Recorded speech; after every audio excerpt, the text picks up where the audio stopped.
Standing still feels presentery. Okay, are we going? Yeah. Okay, welcome back. It's 2026, new year, and new bunch of problems that we've created for ourselves, but hopefully some new fun too. Come through, I'll run you through our thinking.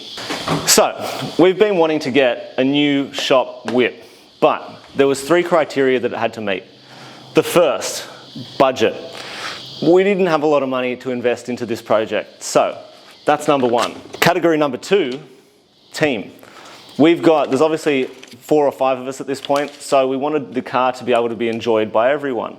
Some people have project cars that are down off the road at the moment, so I thought this could be a car that we could all grab, jump in, and go on drives and that sort of thing. So, category 2 has to be team friendly. Number 3, low maintenance. We've got enough things going on that we don't need to be dealing with a highly strung car that needs high maintenance, that sort of thing. It's going to be costing us a lot of money. Ideally, this thing, you have some fun, you park it, you forget about it for another month until the next drive pops up. So, with all of these 3 things considered, we've gone and bought an S54-swapped M3. So, we didn't listen to any of our criteria, we're a bunch of idiots, but hopefully we're going to be having a lot of fun. Let me run you through the car. This popped up in WA. We were looking for something like a 328 or a 325 that all the guys on their Ps could drive, that sort of thing. But when this came up, we couldn't ignore it. It's such a mad car. So, let's run through it in detail, front to back. So, the car's been swapped with an S54 from an E36 M3. This motor originally came from the UK and then it got built here. The first time it got built was similar high compression build. I think it's 12.5 to 1, whereas stock is 11.5 to 1. The guy that built it built the whole car, and then apparently on the first outing, there was a mechanical failure in the engine, and he kind of gave up on the car. So he sold it to another enthusiast with a few other cars at the time, where he had the engine rebuilt to the same spec, 12.5 to 1 with all new internals. They figured out what that mechanical failure was so that it's not going to happen again. And he enjoyed the car for a bit with track days and that sort of thing, but just didn't have the time for it, so he decided to move it on. Now we are the lucky custodians of it. So, like I said, the motor was built like 2,000 Ks ago, so it's practically fresh. There is a CSL style carbon intake on it, which is a must with these engines. It sounds glorious. What else have we got? There's a Mason strut brace. Suspension wise, it's running BCs, but they're the remote reservoir BCs. I think BCZR. I'll have to check that, but so far they feel decent. I haven't driven the car too much. I think it needs an alignment, but that looks pretty good. As far as brakes go, it's got an PFC, big brake kit on the front, as well as like slotted rotors with interchangeable hats. So they feel pretty good. Apex Arc 8s, which is a pretty common wheel for these cars. I don't mind them, but I'd be open to a different set at some point. I'm curious to see what you guys think E36s go well with. These are a very track style wheel and you can't go wrong with them, but I don't know, something a bit more exciting, maybe. Moving back, we've got, what else? That's kind of it for the outside. Let's have a look at what I think is the biggest problem with the car at the moment, which is the interior or lack thereof. So, he had 2 pole positions in the car, which I really liked, but he wanted to keep them. He was building an E36 M3 CSL Tribute, which he was going to put the pole positions in. So, sold me the car without the pole positions. He threw this OMP seat in it just for transport. Left the mounts for the pole positions. So, the plan is to put 2 in. We've already got 1 in our M2, so we're actually going to take that out today and put that across, so at least there's 2 seats, even though they won't match. And we've got another pole position on order. But there's no interior in this thing. There's an AGI half cage, and if you were tracking this car only, that would be fine. But I think the plan with us is we're going to make it a bit more of a street car. We've already picked up an interior. One of our good friends has picked that up for us, thank you, in Melbourne, and he's going to bring that up. And then that way it'll get it back to a street car. It's got this fully hectic RTD shifter on it. It's got, I guess, a quick release steering wheel. All of these things really good for the track, but I just don't think we're going to use it that much. We're going to be half track, but a lot of back roads and just general fun, I think. We do a lot of weekend drives around New South Wales and that sort of thing, which will enjoy the car a bit more. So that's the plan. We're going to keep it simple. I don't think we'll put rear seats in it, but at least if we have the rest of the interior, it'll feel quite nice. It's got a carbon fibre sunroof delete. Fine. Anyway, moving towards the back of the car. At the back of the car, also not very much. It's been stripped. As far as exhaust goes, it's got a full Super Sprint system. I'm not sure on the headers. You guys will know, I hope, more than I do, but the headers that are on it have got a stepped tube in it, which I don't think the stock ones have. So I'm not sure what they are, if they're Super Sprint ones or not, but I know that from the headers back is a full Super Sprint system. I think it's their race muffler, and there's no cats. There's 2 resonators, but yeah, that and then the race muffler, and it's loud. I think with that, I'd like to muffle it more, so we can hear more of the intake and quieten down a bit. It's a bit rowdy.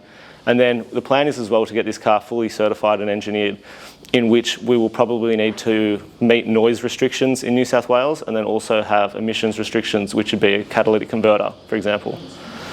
Other than that, I think let's get straight into swapping this. So we're robbing this seat over from the M2 and putting it in here.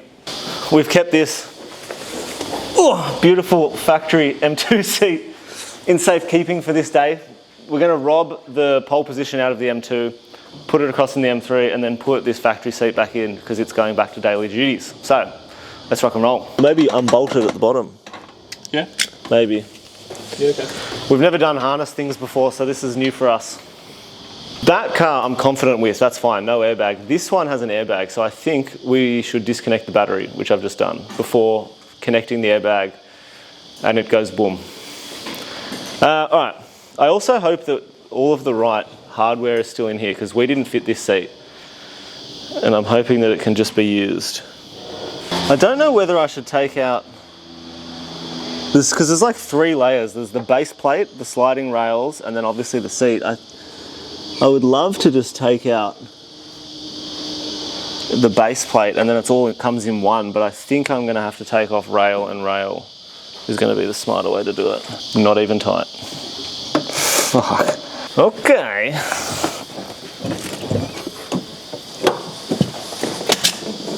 Oh, what is that?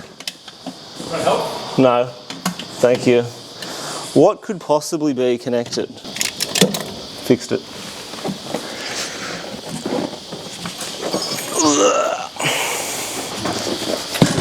Boom. Seat is out. So now what we need to do is remove the mount and then figure out how to put the OEM one back in, connect it up. Robert's your dad's brother.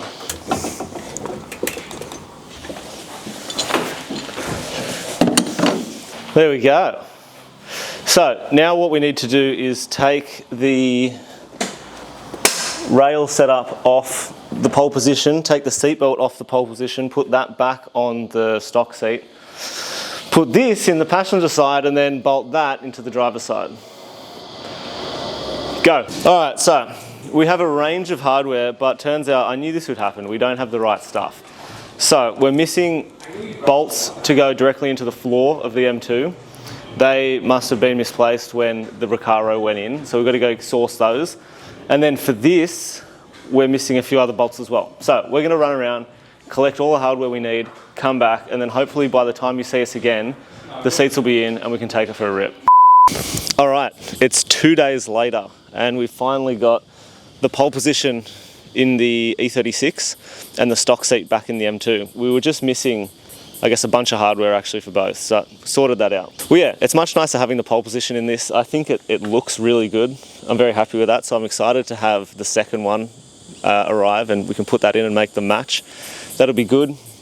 Very excited to get some interior because there's these plastic door cards, and like every time you get in and out of the car, it just sounds plasticky and rubbish. So it'd be nice to complete the interior, have the 2 Recaros in it.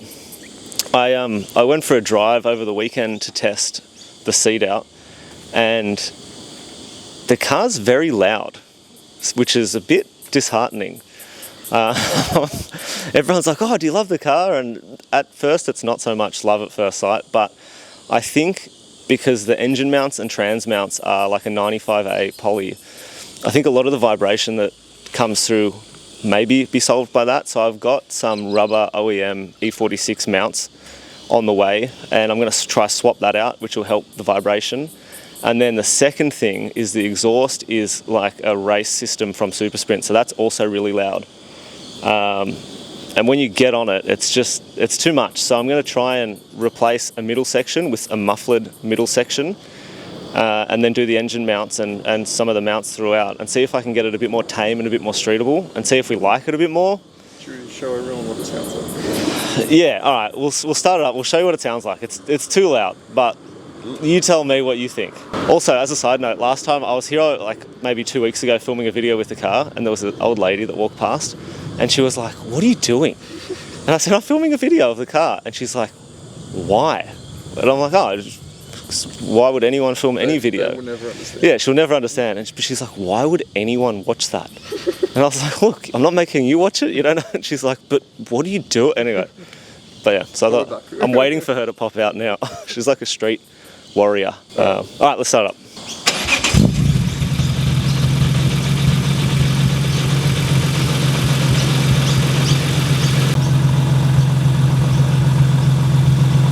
Nick doesn't believe me, but when it's idling, it's actually not too bad. It's when you're on throttle. That's the problem part. Now is all right.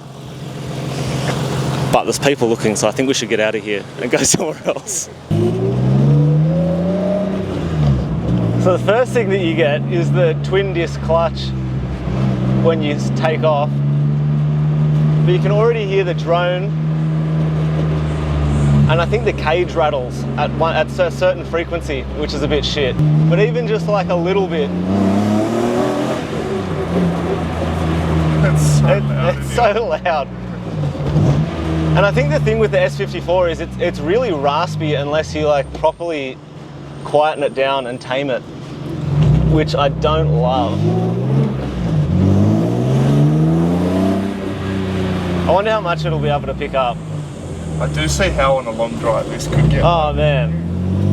Especially like when you're at maybe 60 to 80 or whatever, perfect cruising maintaining speed, the diff, because it's not under like acceleration or deceleration, it just goes yeah.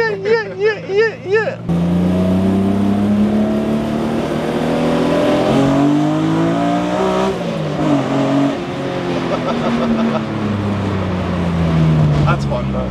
It screams. It does scream, which is pretty good. But this is the thing, I reckon all it needs, quieter exhaust, which means you get more intake, and then it would sound fucking sick. Yeah. And some sound deadening. Sound deadening in a full interior. Yeah. And maybe. But it's got some go. It's got a quick release steering wheel, and the indicators don't self-cancel. Is that, I haven't had a quick release before, is that inherently with that sort of setup, or can you have the indicator stalk like self-cancel with them? I don't know. Is that a thing? There's so many noises coming from the I know, right?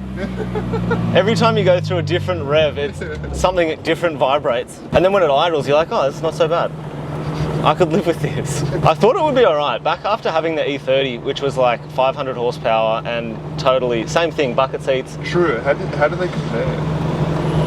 I think, and this is probably personal, I think that was a lot more fun because it was turbocharged. Yeah. Like it was very exciting and like, it was hilarious to drive. Whereas this is quite aggressive.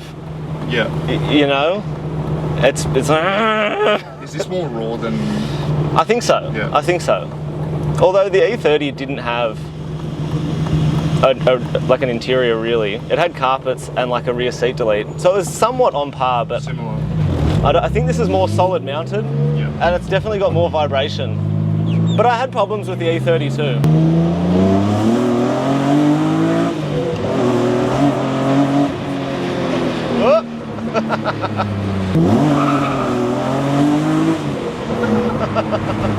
It's good, it's a good engine. But then I just wish it had aircon, and I wish it was quite, you know, You're too privileged. I'm too privileged. I've had the M2 for too long and it's been so nice. We did a drive up to Port Macquarie like 2 weeks ago. Or no, it was like 2 months ago. But everyone was dying. It was 30-degree heat and I was actually getting cold in the car because it was like 16 degrees in there. So nice. So nice. So that's the thing. Am I just too jaded by new modern cars? Yeah, like do you leave this for shorter drives? Yeah, like you could. Like this would be ideal for, I guess, either track stuff, which I'd probably be it'd be pretty hard to push this thing to like 10/10ths at the track. No ABS is whatever, but still, you could bin it pretty hard. Or do you just do backroad stuff? Yeah. But then how often do you do? Yeah. And like there'd be many other cars that would do that well with aircon and like Apple CarPlay. True. And you could still carve up a back road.